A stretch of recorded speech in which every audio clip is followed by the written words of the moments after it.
What are you doing on a daily basis? Do you get dressed every day? Are you discovering about yourself? Just quickly.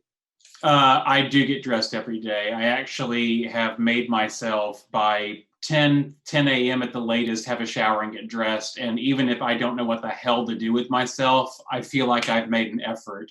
And I also try to write down the date in the morning at some point. Like today is, I still don't even remember, it's April 15th, I think, whatever. But it's easy. I was so intrigued with this character. He's a bad guy. Yeah. What was it like for you to portray someone like him? Well, certainly consciously, I understood that he was a real person who did some despicable things. That being said, as an actor, a lot of that led to some of the most enjoyable scenes to do because they were complicated, they were outlandish, ridiculous even at times, especially if you take an ethical point of view about things like, oh my God, no, this isn't happening. And in that way, it was really, really fun. I said a lot of times he reminded me, I don't know if you know this character, he reminded me of Templeton the Rat in Charlotte's Web. Just down in the dirt. But he did have a couple of moments where he helped save the day a little bit in his own way. So, you came to be loved by the world in The Big Bang Theory, and now that's behind you. Do you miss it?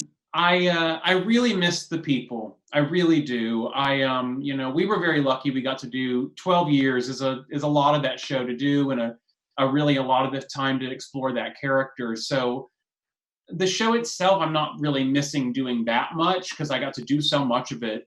But I really got used to seeing everybody, and there was no way to really prepare to not see them for as long as it's been, some of us, and that part's hard. But this deals with a very special time in Hollywood. I was wondering what the impact of that era was on you. Is there something you incorporate in your daily life?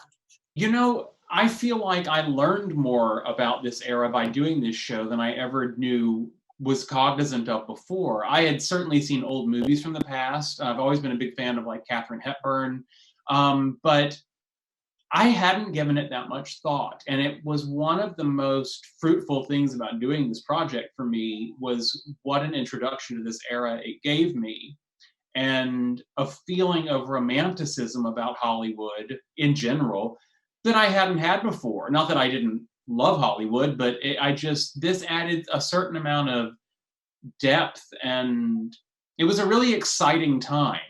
Things were still new and things were still glamorous, and they were finding their way. It was. I loved your dancing scene. Oh, thank you. Thank you. It was fun to do.